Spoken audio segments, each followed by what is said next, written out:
this activity. Now, the second method of storing information on an Android device is flat file storage. Flat file storage access in Android can be done for accessing information from files. This is a standard way. When you wrote applications in Java or C++ and so on, you have all opened and closed files. You have written information into files, read information from files, and so on. You all know file read and write operations, right? Whether in C++ or Java, you have used them before. So in Android, if you're going to do standard file I/O operations, you basically make use of the Java I/O libraries to open files in Android, with some minor tweaks here and there, which I'll explain in a minute. So files can be used to store large amounts of data.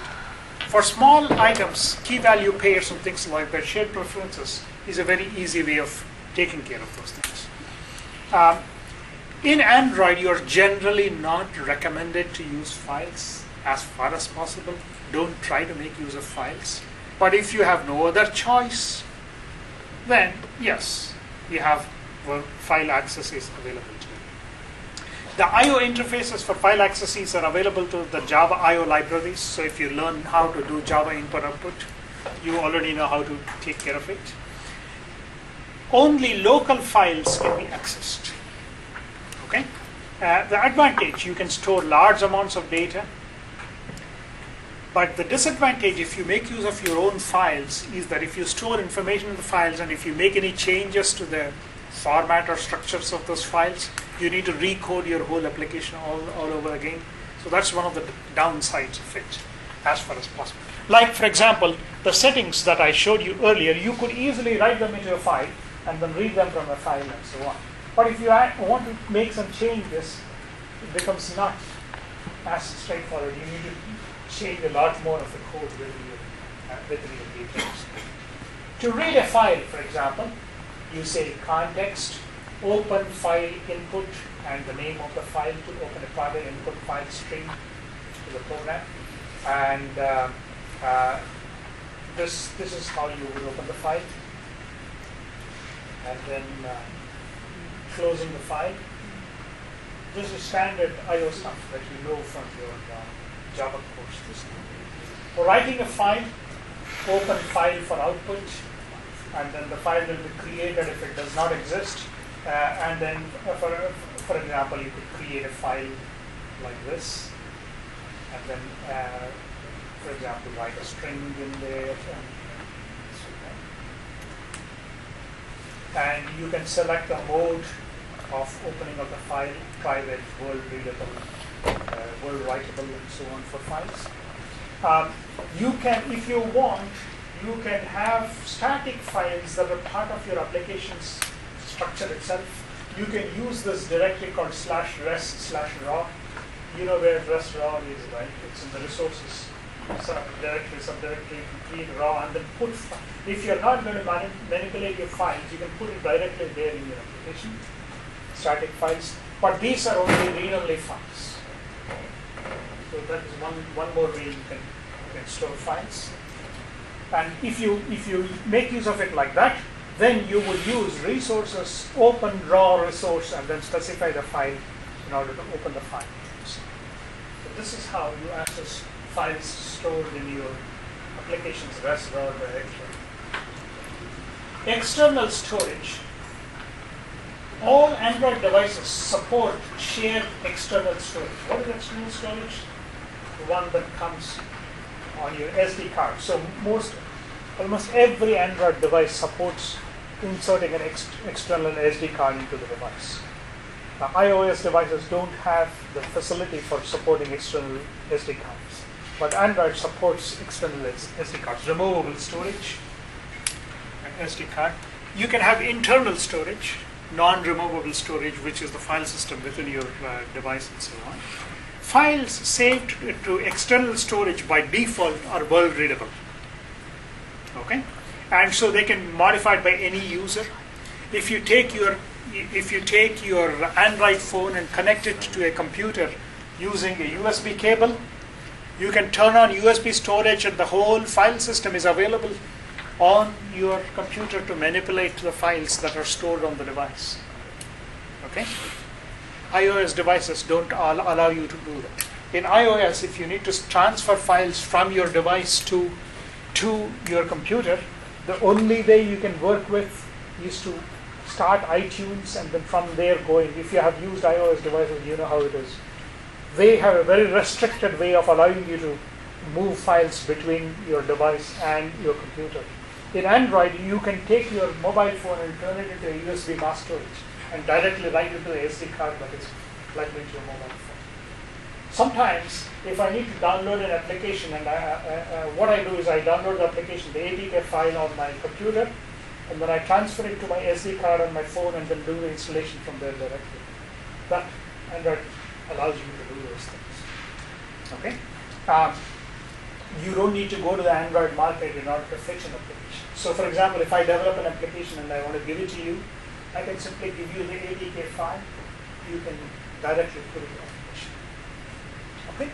So if you're making use of external storage within your application, so for example, in your application, you're making use of things that you want to store on the SD card to use later. Obviously, the built-in storage within your mobile phone is rather limited. So you will always extend the storage by putting in an external SD card to your mobile phone. But an external SD card may or may not be present in every phone. So the first thing, if your application is making use of the external SD card for storing information, the first thing to check is to check and see if the external card is available on your device or not. And if you design an application assuming that every phone has an external storage card, then if a particular phone doesn't have, your application will break. So you need to automatically handle this inside your application itself. So you need to check by calling this function called getExternalStorage. As an example, if environment getExternalStorage equals to environment media mounted, this is how you check to see whether the SD card has been mounted on your mobile device or not.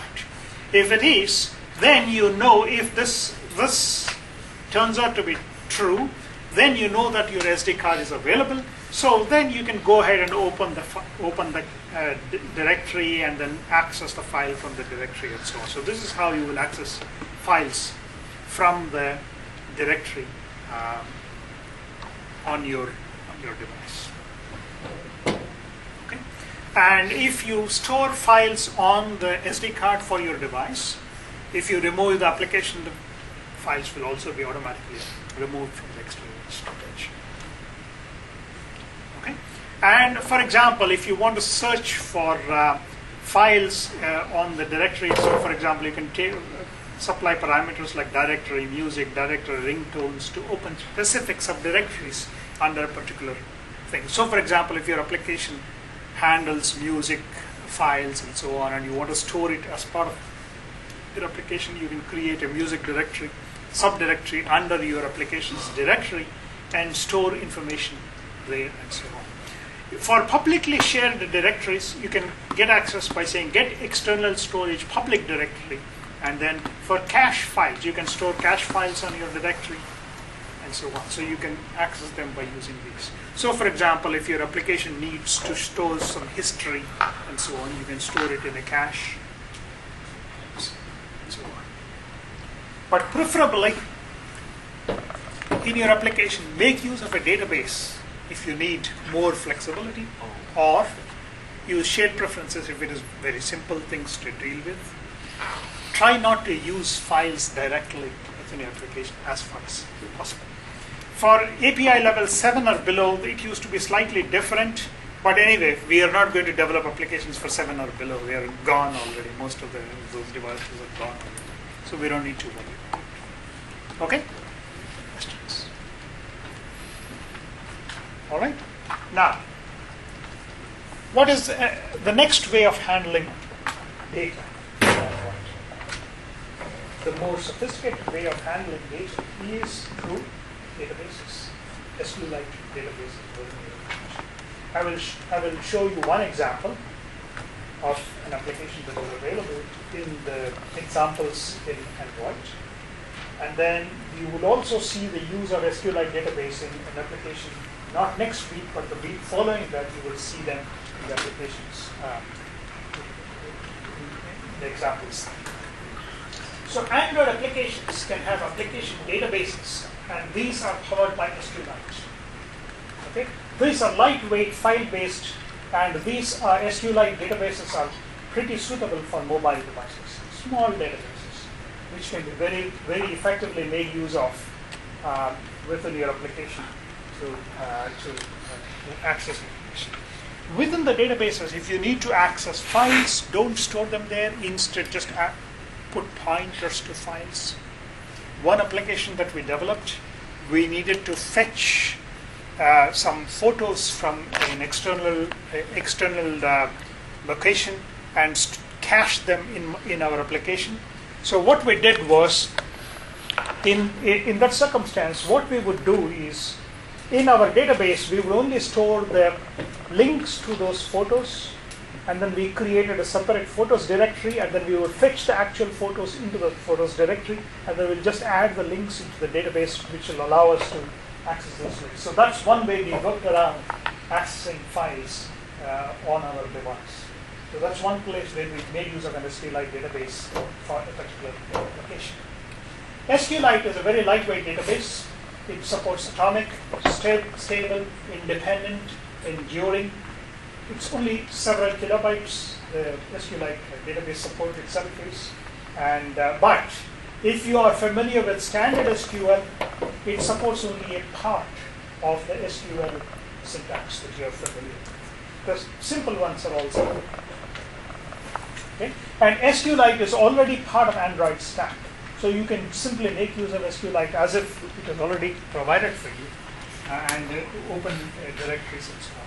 If you need to learn more about how to make use of SQLite, this is the place to go for finding more information. Now, what I will do is I will show you examples of how we can make use of SQLite in applications. A couple of examples. How do you make use of SQLite databases within your application? First and foremost, you need to create the database. And after you create the database, you need to open the database. And in databases, you have tables, right? So you need to create tables inside your databases. And then you need to create interfaces for the data sets so that you can do queries. Those of you who have done a database course, are you all familiar with cursors? Have you heard cursors? Android supports cursors. If you haven't done, don't worry. Cursors are fairly straightforward. For the usage that we do, we don't really need to understand a whole lot. And so you can simply look at how I make use of them, and then, just very easy to handle. Even I could do it. So that means that I have never taken a database course in my life. I could easily handle SQLite. It's pretty straightforward. So I'm sure it shouldn't be a problem. Or find a partner who knows SQLite. More easy. Okay. And after you're done with everything, you need to close the database. So all these have to be handled. How is this done in practice? In practice, what is suggested is that you create something called a database adapter class. So create a separate class where you do all the database manipulations and provide methods that other activities can call in order to access the database. This is the procedure that I will follow in the two applications that I will discuss. One, which is an example from Android itself, and the second one, which we will use for the location-based services in the next lab. Okay? So we will, to illustrate how to make use of SQLite database, I will use an example tutorial that is available within Android, something called Notebook tutorial. You can go through the Notebook tutorial to understand how it works and so on. But my focus is primarily on how the database is used within the Notebook tutorial. In the Notebook tutorial, what this Notebook tutorial does is it creates a simple notebook where you can add notes. You all have used notebook applications on devices, right? Typically, a notebook application will allow you to create multiple notes in there and then add items into specific notes. So, in this particular case, what we have is a method of supporting the notebook database. In the notebook database, I have the name of the note followed by the content of the note. So 2 items in my database. Sorry, 2 columns in my database, in my database table. Notebook name and the content of the note. The content is basically nothing but a string. Okay. Now, so what Android does is it declares a class called as a notes DB adapter. If you are using database in your application, I would suggest you do the same. This is the best way of handling databases in notes DB. And then we declare a bunch of strings here. And then you declare something called the database helper class, which I will explain in a bit more detail a little bit later. And then I declare a string here. What is this string? If you are familiar with SQL, you know what the string is. Right? Create table notes. What does it mean? This is how I create a table of the name notes. And the table has 2 items. One is a key, of course, by default you need a key, primary key for the database. The next one is the title of the note. The third one is the content of the note. So 2 items there. So that is an SQL string there. Now we declare the string and then make use of it later on to open the, to create the item in the database. So I declare the name of the database. And then I even have a variable called as the database version, and so on. So these are things that you would see in a typical application up front. So this is a database class. This is a class that we define ourselves. Now in here, inside the database class, you will make use of something called a SQLiteOpenHelper class. This is a class that is suggested by Android as a method of handling database opening and closing and so on. So this is called, it is an abstract class, and this is the best practice pattern for creating, opening, and upgrading databases. So to create an SQLite database, the recommended approach is to create a subclass of SQLiteOpenHelper, as you will see in both the examples that I will show you. We will make use of this SQLiteOpenHelper. In the SQLiteOpenHelper, this is a class that Android provides for you. So you subclass the SQLiteOpenHelper class. Inside this, you need to implement the onCreate method, the onUpgrade method, and then make use of an instance of the helper class to manage opening and upgrading of the database. What do you think you will do in the onCreate method? Since it's a database open class, if the database doesn't already exist, the onCreate method is invoked, and when the onCreate method is invoked, you create the database. So that's where you will implement the creation of the database and create the tables inside the database. Okay? The onUpgrade method is used in situations where you need to upgrade the database from a previous version to a newer version. And this would be invoked when you say that I am uploading a new database version for my application. So that's one way that you can handle upgrading of databases. And then you make use of an instance of the helper class to manage opening in the database. So if the database doesn't exist, the helper will create one by calling the onCreate handler. If the database version changes, then it will upgrade by calling the onUpgrade handler. So these are the 2 handlers that you need to implement in the database helper class. So continuing with our example, this is the helper class that is implemented inside the database adapter class. So this is a class inside the database. So as you see, this class is an extension of the SQLiteOpenHelper class. And here, what am I doing? I am when I call the onCreate, it will say db exec SQL database create. Okay, what is this one? We have already seen this. This is the string that I showed you earlier. So this is used to create the SQL, to create the table inside my database. This is how I execute SQL commands, SQLite commands. So this could create the database on the client side, right? How can I access the database on the server? For the server, it's a different thing. For the server, you have to do queries to the server and then get information from the server. So that's a completely different ball game altogether. So in that case, the database is on the server side.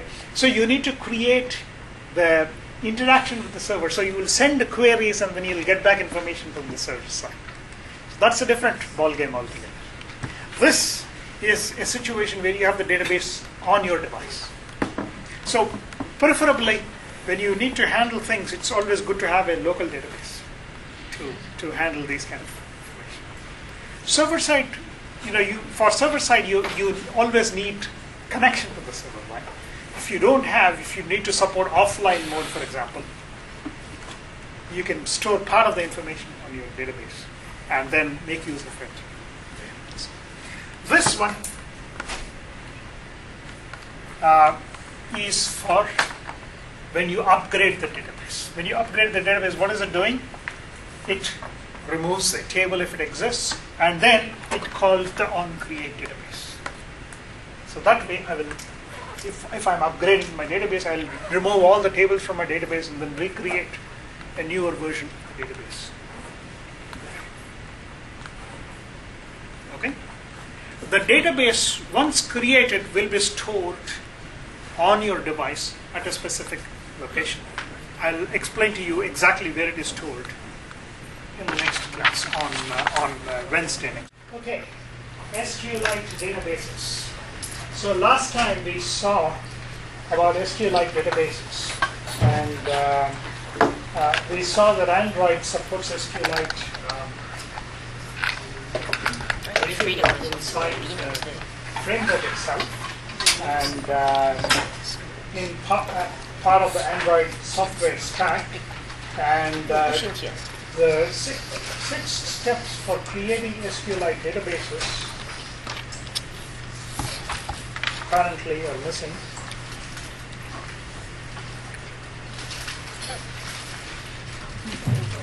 Okay, there you go. So the idea of how to open and how to manage a database, the steps for using SQLite databases within your application. Now, within Android, you are provided with certain helper classes that make it easier to deal with these issues. So we saw this example of the notebook tutorial that is part of the Android framework, and we saw how the database is designed. In this database, this is a database containing a table, and each table contains two columns: the name of the note and the contents of the note. And so this sort of gives you a rough structure of some of the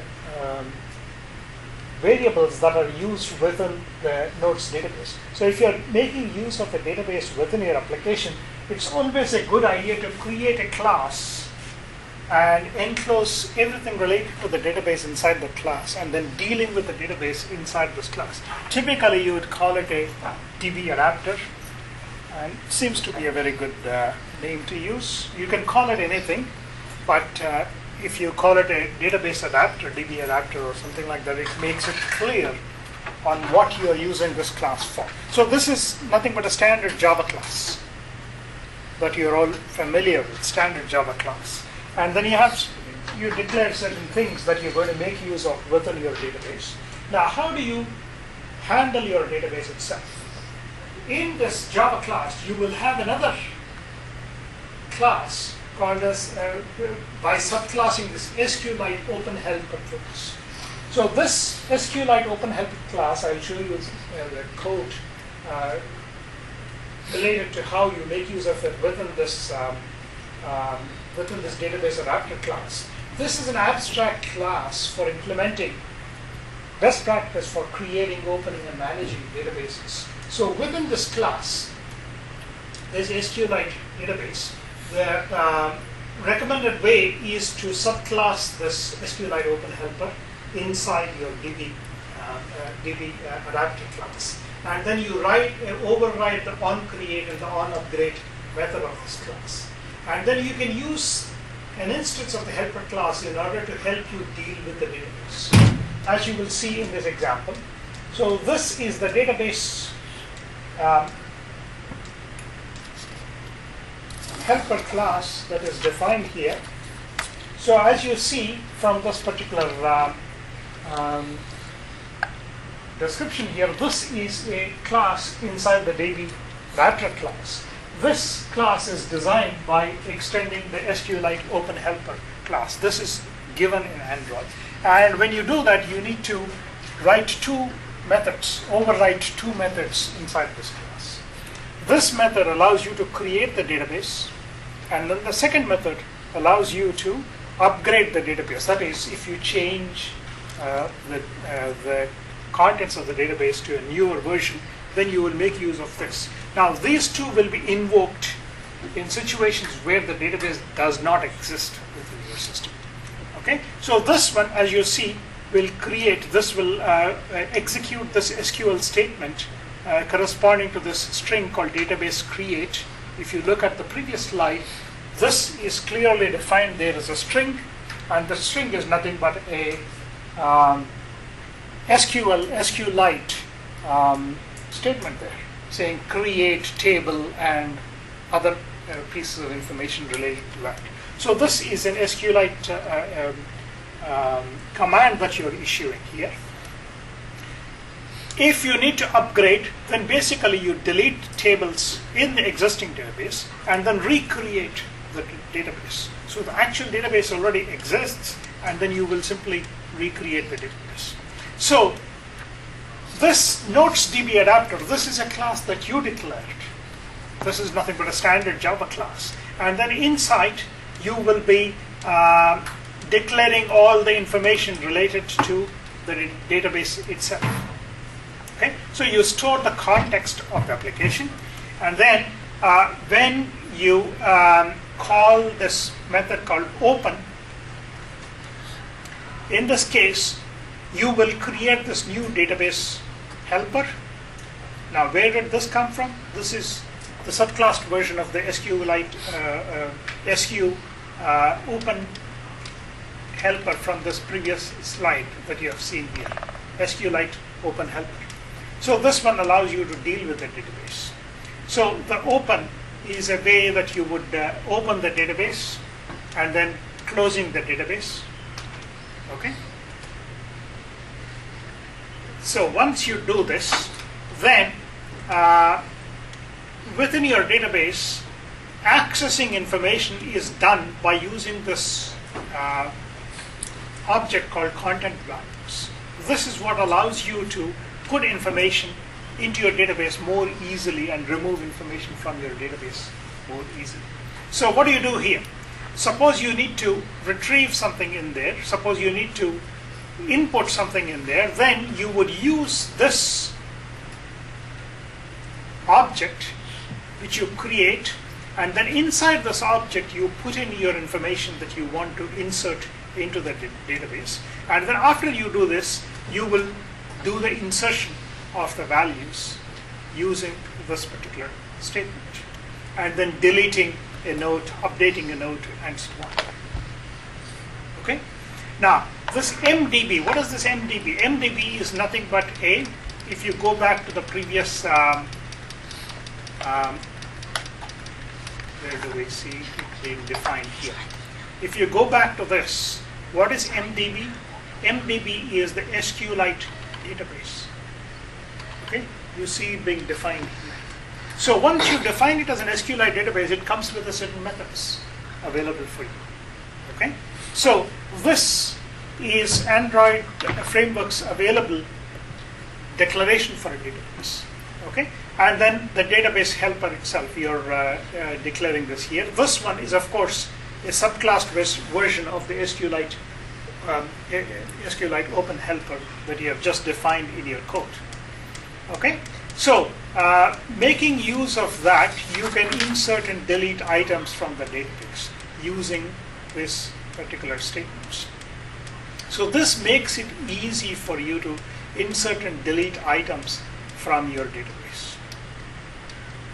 Okay, so as you see, this is your SQLite database that you have declared, SQLite database object that you have declared earlier, and then you can call this insert, delete, and update methods. In order to access them, you need to be able to specify what you want to insert within your database, and then if you want to remove a particular item from the database, you need to supply the row ID of the item that you want to delete from the database, and then similarly, if you want to update an item in the database, you need to specify the row ID. How do you get the row ID? You need to access the database and then from that get hold of the row identifier. Okay? Any queries that you do to the database are returned as what are called as cursor objects. If you have taken a database course, you know what a cursor object is. The cursor object is pointers to the resulting sets within the underlying data. Okay? Now, so you declare a cursor class within your application and then make use of it to query the database in order to get items from the database. Now, if you know a typical structure of it, because we are using SQLite here, the database structures are pretty simple. They are nothing but columns. If you don't know much about databases, think of it like a standard table with columns and then rows, indexed rows. If you can't visualize it any better, think of it as an Excel chart, if that helps you to understand it better. Whichever way. If you don't know much about databases, you need to visually think of what you're doing with your application and so on. And as I told you, when you go to the lab next week, not tomorrow, but next week, you will get an example application where I define a database and then insert and delete items from this database and so on. So we will make use of the database class in that particular example. Now, once you have something called the cursor, so what does a cursor object allow you to do? A cursor object allows you to take a slice of the database. You can query the database and pick up all those columns that correspond to what you're looking for. You can pick up all the columns from the database. You can pick up those columns whose first column match a particular value, and so on. So these things can be done very easily. So once you do a query of the database returns this cursor object. The cursor object contains if you want to visualize it, it is nothing but the list of all the rows of the table that match the criteria that you are supplying. So for example, if you're looking for a particular node with a particular title, it will return that one single row entry in the table that corresponds to that particular node. Okay? Now, once you get hold of the cursor class, the cursor class provides you with certain methods already. Methods that allow you to search through this cursor class and then retrieve information that you need. If you have multiple rows that are returned as part of a database query, then you need to be able to move through the rows and then do information.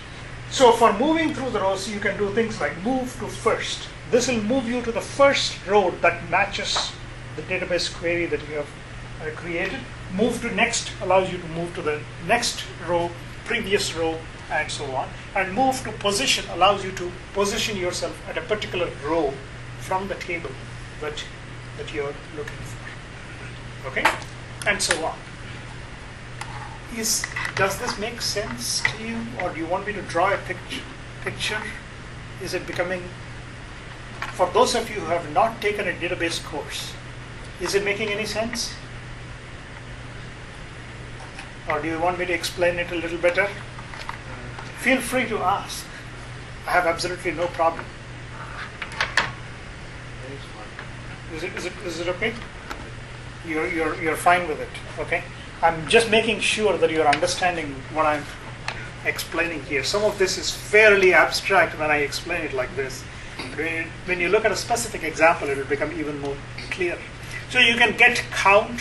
For example, get count allows you to get the number of rows that match the specific criteria that you're supplying. Get position, the current row's position. Get column names, column index, and so on. And this one allows you to, these two methods are required in order to start accessing the cursor and then doing things with the cursor object that has been returned. So you have to, first thing, when you get hold of a cursor coming back after a database query, you need to call this to say start managing cursor. That will allow you to start accessing the rows in the database and so on. So going back to the example that we just saw, this particular method, for example, what does this method do? It says fetch all nodes, and then this method will return a cursor object. And how does this cursor object get generated? You do a query of the database saying, I want all the items from the database, every row in my database, please return it. So I'm fetching all the nodes from the database. So this will return all the nodes that are in the database in terms of the sequence of items. Now, I think being too abstract is also a little bit difficult. So what I will do is I will simply draw a picture of the database for the sake of making it clear for you. In this database, there are 3 columns.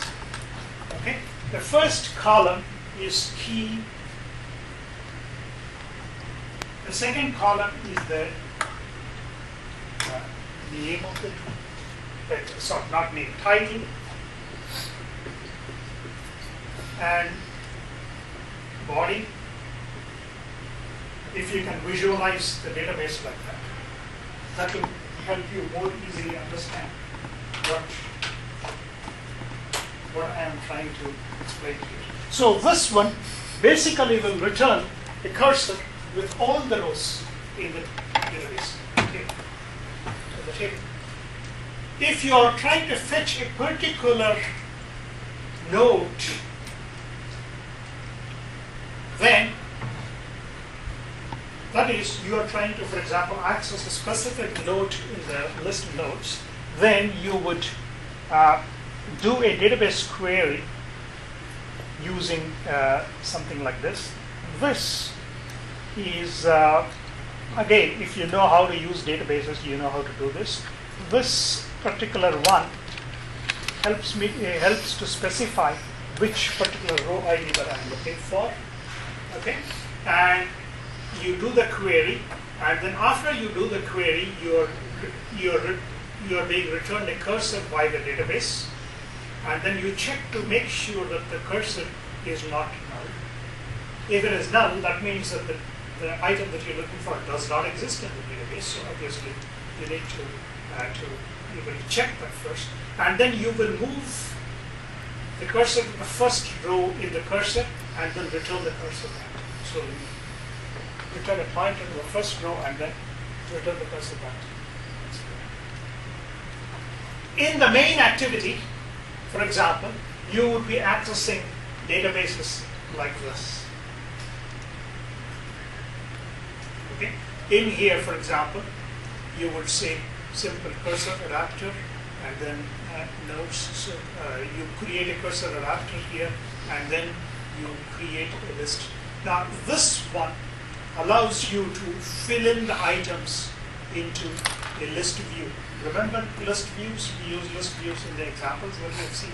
This is one way you will be able to extract the items from the list and then use those titles as the items in the list view that you're using within your list view. So this is one way that you can make use of items in your table. So when you are constructing your activity view, you want to list all the nodes that are already in the database. So you query the database using fetch all cursors, and then take that item and then, see, as you see, you're doing fetch all nodes, and then you start managing cursor. Remember, I told you that you need to call that first whenever you get hold of the cursor. After that, you are extracting the title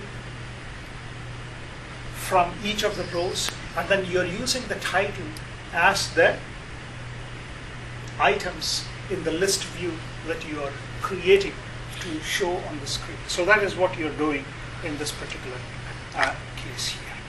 Okay, let me show you one more example that we have used, that I have created, and when you go to the lab next week, you will get to see this example in more detail. There it is. So in this particular example, what I am doing is I am doing two items here. This is called as the MTR. This is, in this particular example, I am doing something called making use of location information, which I will explain in the next topic. But for using the location information of my device, I need to manage something in the database. So what I will do today is only show you the code corresponding to the database, and then we'll come back to revisit this example, looking specifically at how I make use of this in order for location information and so on. So I will specifically concentrate on this particular example where I have created a database here. Okay. In this database, again, as you see, in this database, I have created this database adapter here. And what does this thing do? Let me start this example, and then we'll go around and look at what this example actually does in practice.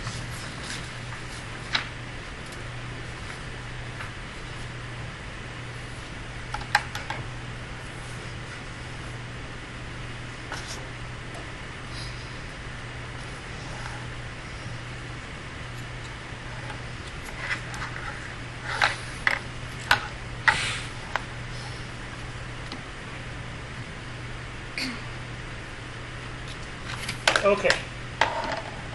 Now, what does this example do?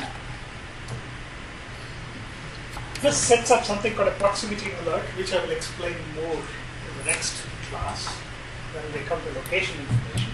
So what I'm doing here is I'm setting up an alert on my device so that when I near a particular MTR station, the device will sound an alert for me. And so in this case, I have set up a database with 4 different MTR stations in there. I'll show you how I set up the database and so on in a short while. What is important for us is the fact that I am able to make a list of these and then show them. And where does this list get constructed from? This list gets constructed from the table that I create in my database. Okay. Now, how am I making use of it? That, as I told you, is about location information, which I'll come to in the next class. So, in this particular one, this particular widget on the screen is what is called as a spinner widget. Okay, when you create screens later on in your examples, you may make use of the spinner widget for listing set of things. This particular thing is called as a spinner widget. Now, what exactly does it do? In this case, it will list all the things, and then it will give me these radio buttons, and so I can select one of them, and then it will set up something called the proximity alert, which I will explain a little bit later on how it works. Now, once I have done this, let me see if I can trigger this in practice. It will be interesting for you to see the example working, but then, as I told you, I will explain how it works next class.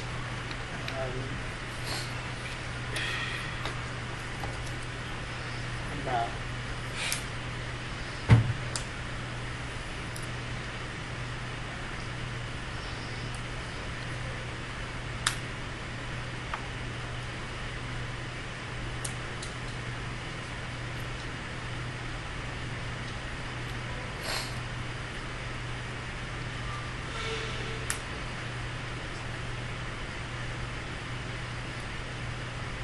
don't ask me what I'm doing. Okay, I am doing something. 114.2193.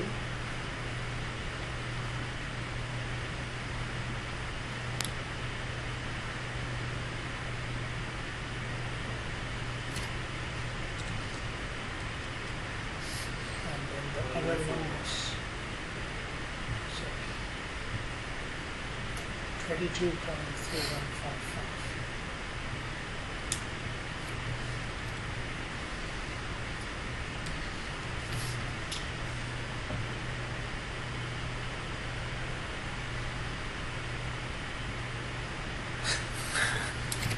Okay, there is some fixing to do. And okay, I think I know what it is. I need to turn on GPS support in my device, and that doesn't seem to be on yet. Okay, let me see. Is it what?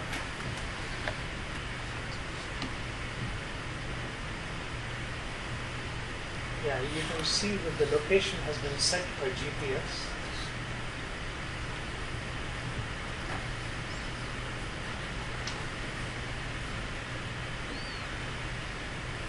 But anyway, it doesn't seem to be working at this moment. I can fix that later. But what is of interest to us specifically is looking at the database. So now, for each of these stations, for example, I need to set up its longitude and latitude information so that I can set up something called a proximity alert. Now, this information is stored inside a database that I have in the example, in this particular example. Now, also when I explain the example again next time, I'll show you how to make use of this debug view and so on later. So, what is of interest to us particularly here? This is this database adapter that I have created here. What does this database adapter do for me? This database adapter helps to store information inside a database here. Now,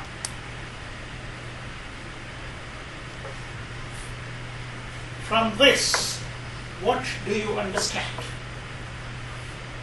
What do you think I'm doing?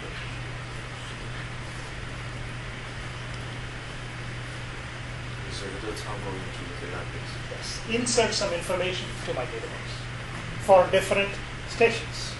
For different stations, I'm setting up the latitude and longitude. So in this particular case, my database consists of 3 items. Oops. In this case, my database, of course, consists of key,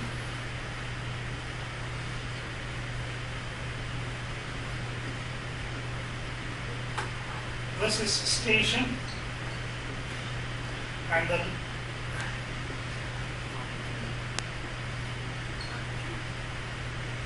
three items in the database. So when I insert information like this into my database, I'm inserting for each station its latitude and longitude information into my database. How exactly is my database structured?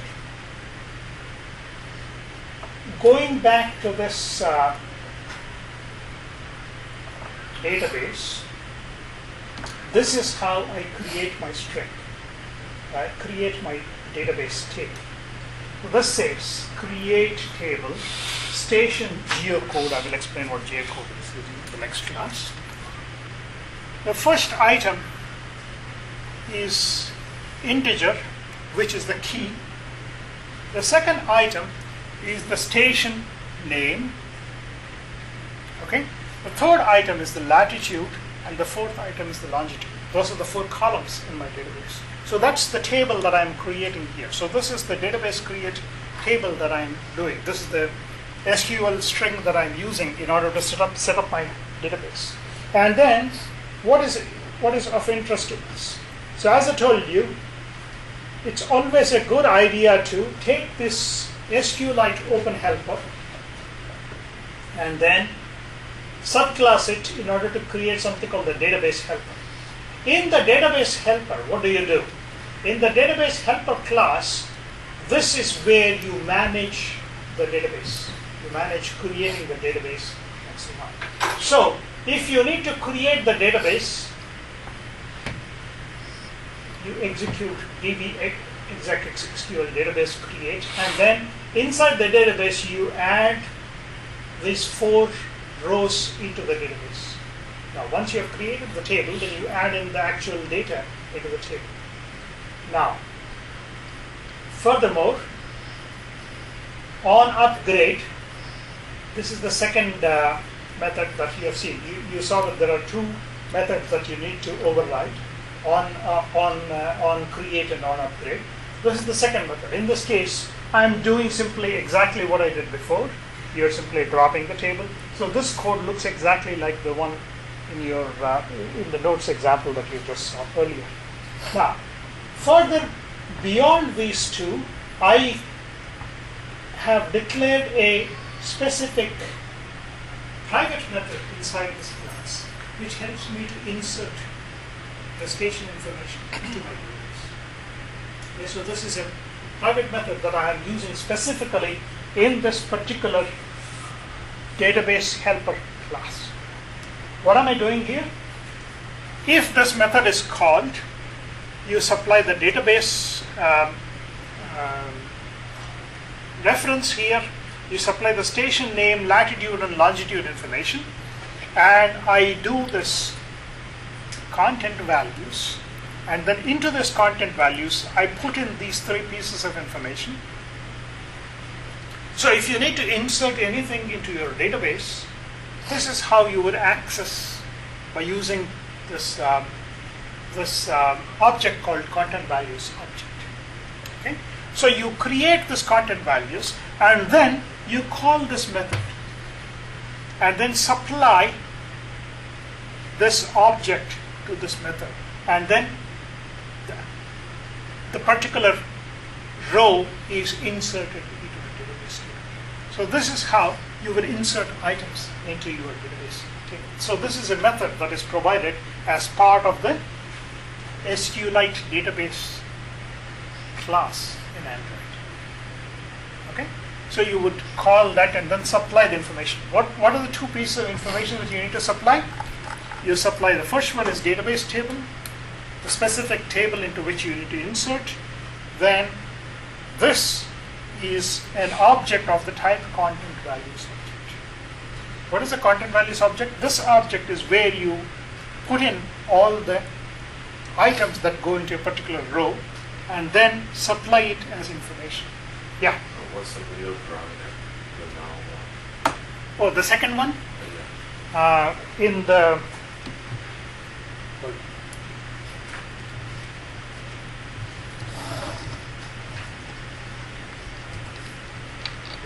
this one?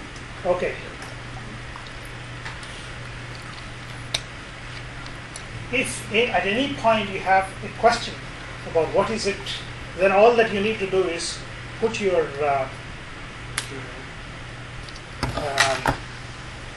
cursor there, and then you'll be able to check. This is the second one. Okay. Null column hack.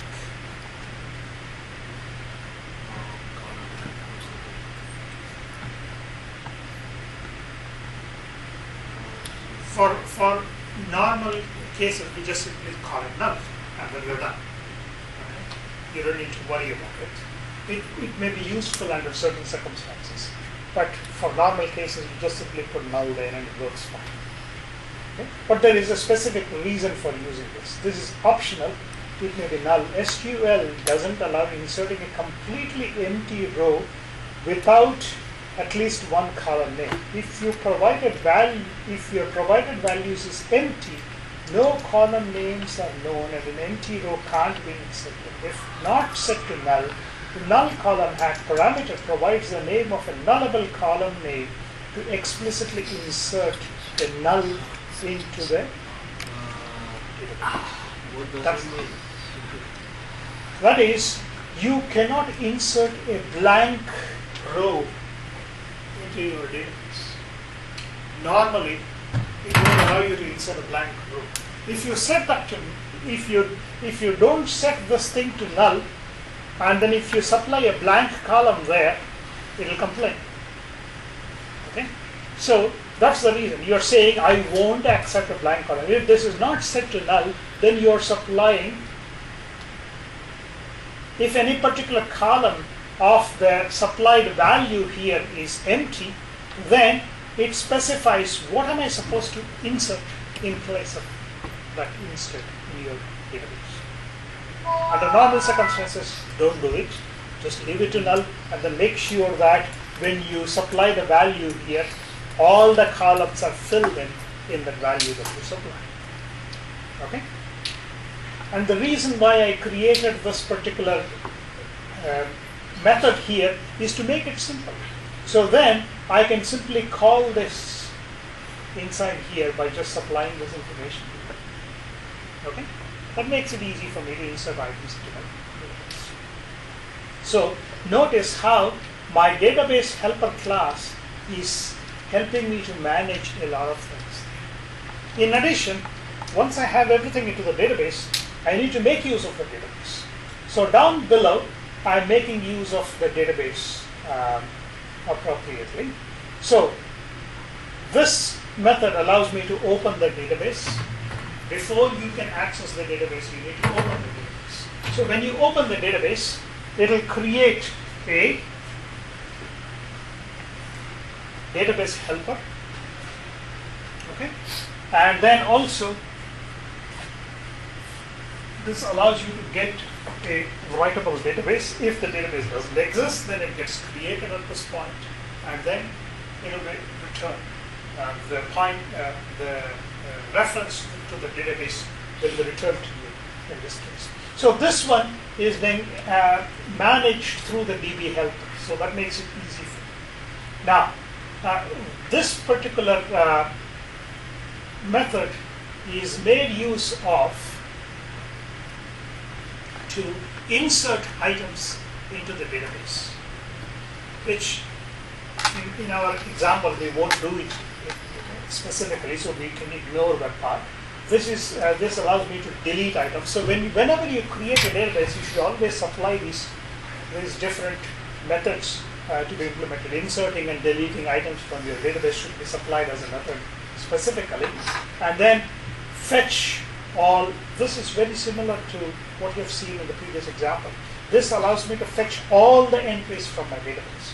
So in the example here, if I needed to create something like this, I need a list of all the stations that are already in my database, and that I get by doing by making use of this method called as fetch all MTR info. So this returns a cursor that points to all the rows that are existing in the database. This allows me to fetch information about a specific station. So for example, if I want to set up a proximity alert for a specific station, I want the latitude and longitude information of that particular station in order to set up the proximity alert. And this I can get by doing a query of the database for the specific station. Okay? And then I can update the information about a station and so on. So these are methods that I have supplied inside the database. So this is how I handle my database in this particular example. And how do I make use of the database? For that, you need to look at the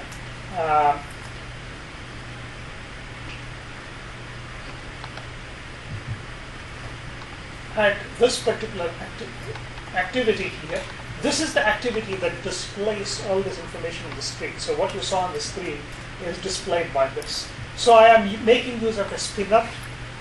The list that you saw with the radio buttons, that is called a spinner in a spinner widget in Android. So that is what I'm using here. On create, I access my location manager and so on, which I'll come to later. Let's not worry about it. I open MTR adapter here, and then I open the database here, and then after that I fill in the data into the spinner.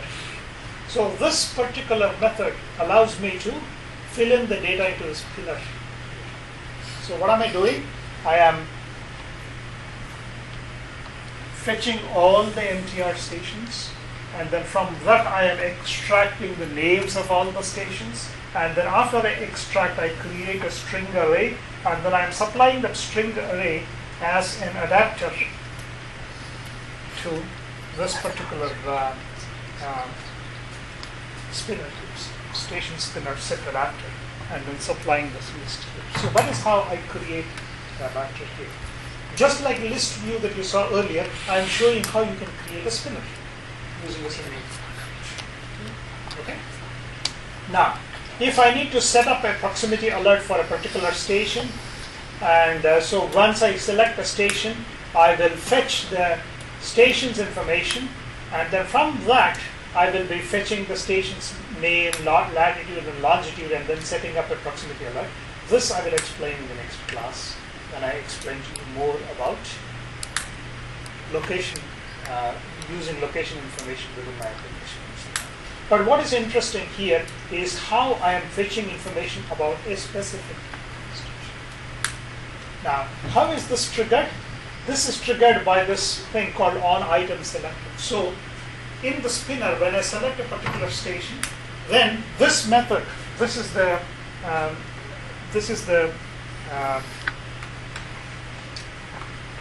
event listener method that I have implemented here, and this will be called to supply the information about which particular item I have selected. You saw the use of this kind of thing even in list view. I'm using the same thing here also.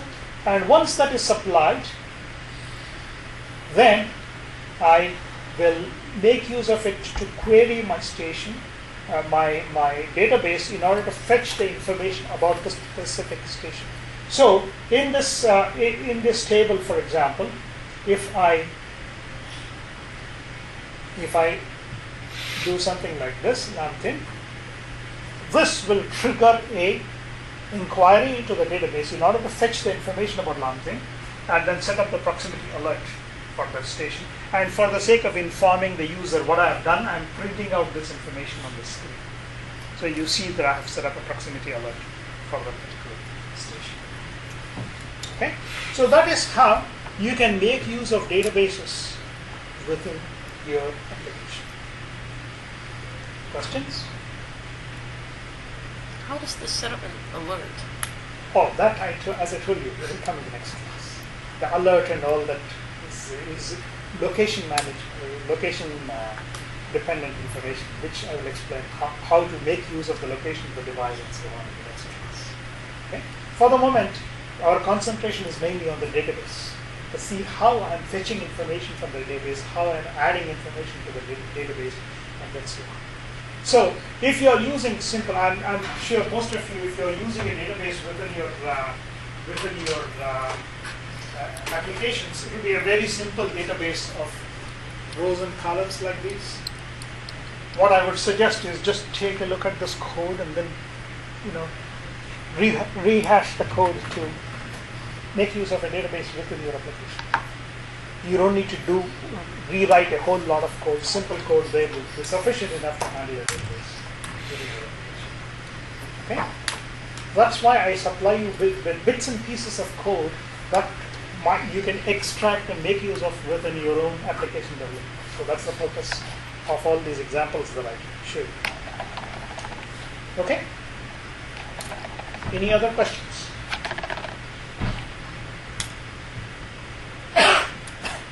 So, that brings us to the conclusion of the discussion about how you make use of SQLite within some simple overview of how to make use of SQLite.